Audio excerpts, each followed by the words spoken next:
दिया। ये आपकी सरकार है। जो टीचर्स आज आपके बीएलओ बने पड़े हैं, जो टीचर आपके सर्वे कर रहे हैं, जो टीचर गणना कर रहे हैं, जो टीचर आपके मिड डे मील करवा रहे हैं, जो टीचर आपका अगर समूह का विवाह हो रहा है तो उसमें दुल्हन को ब्यूटी पार्लर लेकर के जा रहे हैं, और अलीगढ़ में तो हद मचा दी।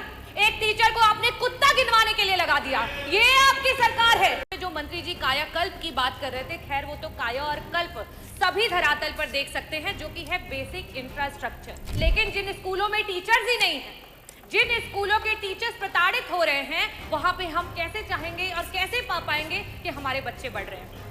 9508 ऐसे स्कूल हैं जो सिर्फ और सिर्फ एक टीचर की वजह से चल रहे हैं, और कई सारे ऐसे स्कूल हैं जहां सिर्फ और सिर्फ शिक्षा मित्र हैं। शिक्षक भर्ती को और देरी ना करते हुए, क्योंकि 2 लाख से भी ज्यादा टीचर्स की आज सरकार की कमी है, उसको पूरा करने के लिए जल्द से जल्द शिक्षक भर्ती लाएगी, और लाएगी तो कब। जो टीचर्स आज आपके बीएलओ बने पड़े हैं, जो टीचर आपके सर्वे कर रहे हैं, जो टीचर गणना कर रहे हैं, जो टीचर आपके मिड डे मील करवा रहे हैं, जो टीचर आपका अगर समूह का विवाह हो रहा है तो उसमें दुल्हन को ब्यूटी पार्लर लेकर के जा रहे हैं, और अलीगढ़ में तो हद मचा दी।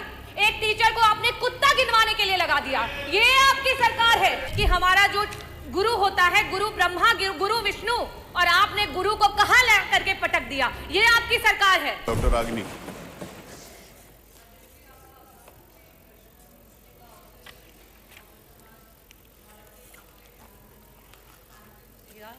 चौधरी चरण सिंह जी को नमन करती हूँ, और मैं आभार व्यक्त करना चाहूँगी, आपने मुझे बेसिक शिक्षा मंत्री जी से प्रश्न पूछने का अवसर दिया। अध्यक्ष जी, मेरा प्रश्न जो था शिक्षा विभाग के पिछले किए हुए कृत्यों से जुड़ा हुआ था, क्योंकि अभी कुछ दिन पहले ये देखा गया कि विभाग के द्वारा कई सारे प्राइमरी स्कूलों को बंद किया गया मर्जर के नाम पर, और जब उसका कारण पूछा गया तो ये बताया गया कि उन स्कूलों में जो है बच्चों की संख्या कम है। तो मेरा प्रश्न जो था मंत्री जी से ये था कि सरकार ने विगत 9 वर्षों में बच्चों की संख्या बढ़ाने के लिए क्या कोई योजना बनाई थी, और अगर कोई कार्य किया था जिससे कि प्राइमरी स्कूलों में बच्चे बढ़ सके, तो उस योजना की वजह से क्या लाभ हुआ और कितने बच्चे बढ़े। अध्यक्ष जी, उत्तर जो है वो बड़ा ही निराशापूर्ण है, और उत्तर ये रहा कि कोई बच्चे नहीं बढ़े हैं। और योजना का क्योंकि मंत्री जी ने जिक्र नहीं किया, इसका मतलब कि सरकार ने कोई योजना बनाई ही नहीं कि सरकारी स्कूलों में जहां गरीब के बच्चे पढ़ते हैं, जहां पीडीए के बच्चे पढ़ते हैं, वहां उनको अच्छी शिक्षा दी जा सके। किसी भी स्कूल में अगर आप बच्चों को की संख्या को बढ़ाना चाहते हो तो वहां सर्वप्रथम सबसे जरूरी है वहां के पर्याप्त शिक्षक, वहां पे शिक्षकों की संख्या जो है वो पर्याप्त होनी चाहिए। दूसरी जो सबसे जरूरी चीज है वो है शिक्षक, और साथ ही साथ जो बच्चे वहां पढ़ रहे हैं उनकी शारीरिक और मानसिक दुरुस्ती। और लास्ट में जो मंत्री जी कायाकल्प की बात कर रहे थे, खैर वो तो काया और कल्प सभी धरातल पर देख सकते हैं, जो कि है बेसिक इंफ्रास्ट्रक्चर। खैर एक बात को, बेसिक इंफ्रास्ट्रक्चर को कॉम्प्रोमाइज भी कर सकते हैं, लेकिन जिन स्कूलों में टीचर्स ही नहीं है, जिन स्कूलों के टीचर्स प्रताड़ित हो रहे हैं, वहां पे हम कैसे चाहेंगे और कैसे पा पाएंगे कि हमारे बच्चे बढ़ रहे हैं। मेरा पहला प्रश्न जो है मंत्री जी से ये है कि आज 9508 ऐसे स्कूल हैं जो सिर्फ और सिर्फ एक टीचर की वजह से चल रहे हैं, और कई सारे ऐसे स्कूल हैं जहां सिर्फ और सिर्फ शिक्षा मित्र हैं। ऐसी स्थिति में क्या सरकार शिक्षक भर्ती को और देरी ना करते हुए, क्योंकि 2 लाख से भी ज्यादा टीचर्स की आज सरकार की कमी है, उसको पूरा करने के लिए जल्द से जल्द शिक्षक भर्ती लाएगी, और लाएगी तो कब। और साथ ही साथ जो हमारे शिक्षा मित्र उतना ही काम कर रहे हैं और उनके पास जो है टेट क्वालिफाइड है, उनका समायोजन करने या उनका मानदेय जो है उसको बढ़ाने के लिए सरकार कब विचार करेगी। मेरा दूसरा प्रश्न मंत्री जी से ये है, क्योंकि मैंने मानसिक और शारीरिक दोनों की दुरुस्तता की बात की। जो टीचर्स आज आपके बीएलओ बने पड़े हैं, जो टीचर आपके सर्वे कर रहे हैं, जो टीचर गणना कर रहे हैं, जो टीचर आपके मिड डे मील करवा रहे हैं, जो टीचर आपका अगर समूह का विवाह हो रहा है तो उसमें दुल्हन को ब्यूटी पार्लर लेकर के जा रहे हैं, और अलीगढ़ में तो हद मचा दी, एक टीचर को आपने कुत्ता गिनवाने के लिए लगा दिया। ये आपकी सरकार है।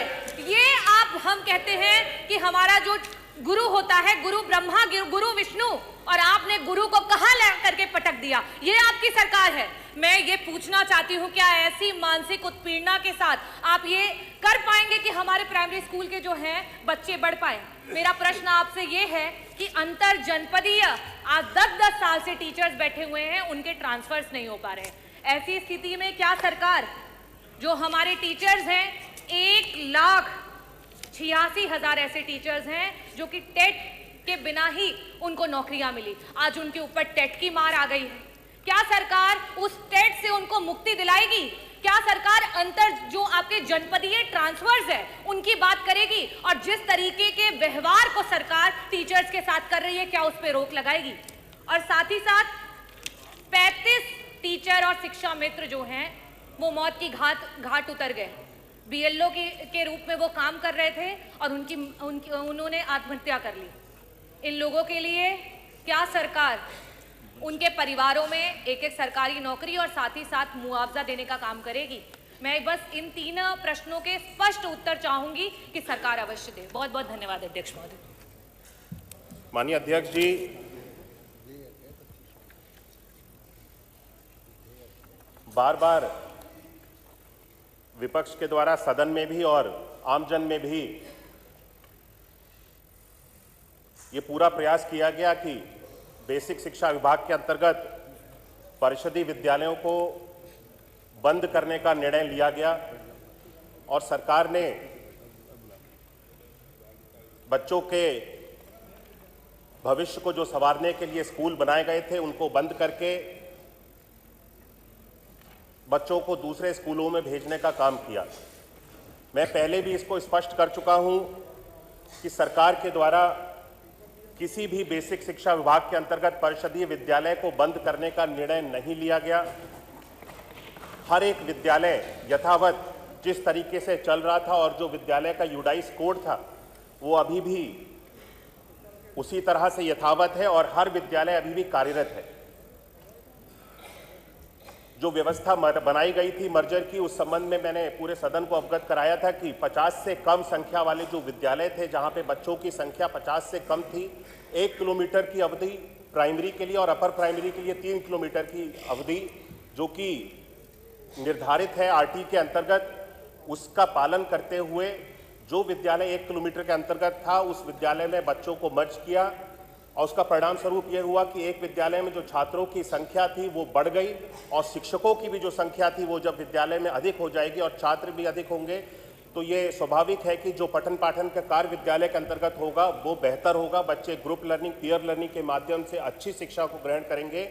इस चीज़ को हम लोग सोचते हुए ये निर्णय लिया गया था और इसका जो स्वरूप आया है, इसका जो फल मिला है हम लोगों को, वो भी अच्छा हुआ है। और जो विद्यालय बंद किए गए थे, यानी कि जो बंद नहीं किए गए, जो विद्यालय रिक्त हुए थे खाली मर्जर की प्रक्रिया के बाद में, उन विद्यालयों को प्री प्राइमरी यानी कि बाल वाटिका के रूप में हम सब लोगों ने इस वर्ष से एक नई व्यवस्था बना करके चालू किया है।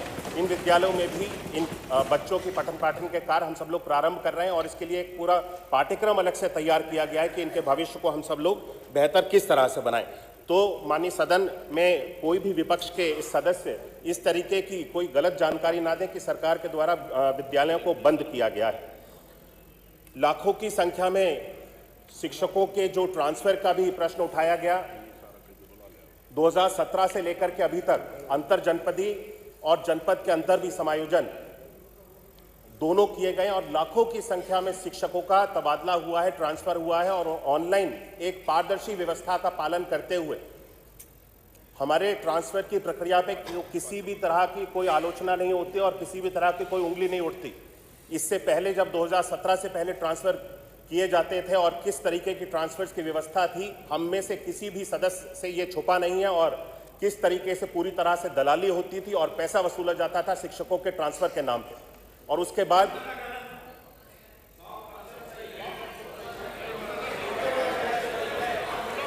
बाद भी उस शिक्षक को ये कंफर्म नहीं होता था कि मेरे पैसे चले जाने के बाद में भी मुझे मेरा मनचाहा ट्रांसफर मिल जाएगा या नहीं मिल जाएगा। एक बार पैसे चले गए तो वो पैसे भी उस शिक्षक के बर्बाद हो जाते थे। आज इस व्यवस्था को पूरी तरह से पारदर्शी बनाया गया है। एक भी शिक्षक से ट्रांसफर के नाम पे एक भी रुपए की वसूली प्रदेश भर में कहीं पर भी नहीं होती है। एक पारदर्शी व्यवस्था है जिसके अंतर्गत शिक्षक अप्लाई करते हैं और पॉलिसी बनाई जाती है प्रतिवर्ष, और उस पॉलिसी का पालन करते हुए जो शिक्षक उस पॉलिसी के अंतर्गत आते हैं, हर एक शिक्षक को उसके मनचाहे स्थान पर ट्रांसफर दे दिया जाता है। और म्यूचुअल ट्रांसफर की व्यवस्था भी हमने बनाई है जो प्रतिवर्ष हर वर्ष होती है। यानी कोई भी शिक्षक अगर म्यूचुअली एक दूसरे के स्थान पे अंतर जनपद या जनपद के अंदर जाना चाहता है, वो पोर्टल के माध्यम से अप्लाई करके OTP शेयर करके उसकी एक पूरी व्यवस्था बनाई गई है, एक दूसरे के स्थान पे जा सकते हैं। मुझे लगता है कि शिक्षकों के हित के लिए हमने जितने भी निर्णय लिए हैं वो शिक्षकों के भविष्य को और शिक्षक जिस तरीके से अपनी सेवाएं दे रहे हैं हमारे विभाग के अंतर्गत, उनको प्रोत्साहित करने के लिए सरकार ने हर एक उचित कदम उठाया है। जहां तक विपक्ष ने प्रश्न उठाया शिक्षकों के स्वास्थ्य के संबंध में, हम सब अपने शिक्षकों के स्वास्थ्य के लिए भी हम सब लोग बहुत ज़्यादा चिंतित रहते हैं। और इसीलिए जो शिक्षकों की बहुत लंबे समय से मांग चल रही थी कि उनको कैशलेस स्वास्थ्य का बीमा उपलब्ध कराया जाए, माननीय मुख्यमंत्री जी के द्वारा इस शिक्षक दिवस के अवसर पे इसकी घोषणा भी की गई कि उत्तर प्रदेश के अंतर्गत जितने भी हमारे शिक्षक हैं, शिक्षा मित्र हैं, सभी लोगों को कैशलेस चिकित्सा की सुविधा उपलब्ध कराई जाएगी, जिससे कि उनके भविष्य को और आने वाले समय में भी किसी भी तरह की अगर उनको कठिनाई आती है स्वास्थ्य से संबंधित, तो उसके ख्याल रखने के लिए भी सरकार उनके साथ में खड़ी हुई है। उत्तर प्रदेश में शिक्षा के गिरते हुए स्तर का भी माननीय सदस्य ने जिक्र किया। वे शायद ये भूल गए कि गिरता हुआ स्तर उत्तर प्रदेश में शिक्षक का 2017 से पहले हुआ करता था, जहां पे बच्चों की पठन पाठन के लिए किसी भी तरह की कोई निगरानी नहीं होती थी, कोई व्यवस्था नहीं होती थी और किसी भी तरह की कोई मॉनिटरिंग के लिए कोई पोर्टल या ऐप किसी भी तरह का कोई निर्माण नहीं किया गया था। राष्ट्रीय सर्वेक्षण जो NAS की रिपोर्ट है वो ये अपने आप में बताती है कि अगर हम पूरे देश का औसत देखें और उत्तर प्रदेश का अगर हम औसत देखें तो वो हर एक कक्षा में उत्तर प्रदेश का औसत पूरे राष्ट्र के औसत से बढ़ा हुआ है। चलिए, थैंक यू। अगला प्रश्न लेते हैं। अगला प्रश्न लेते हैं। नहीं, चाहूंगी आपके जबान फिसली कम से कम सच निकला। जो 10,000 ऐसे स्कूल हैं जिनको मर्ज करने के नाम पे बंद किया गया था और वहां से टीचर्स हटा दिए गए थे, आज वहां पे टीचर्स वापस नहीं रखे गए हैं, बच्चे वहां जा रहे हैं और वहां अध्यापक नहीं है, तो क्या इसके लिए सरकार कोई निर्णय लेगी, वापस से उन 10,000 स्कूलों में टीचर्स को भेजेगी और सामान्य अंतर जनपदीय जो ट्रांसफर्स है उन पे जो है आपको चेक रखने की आवश्यकता है?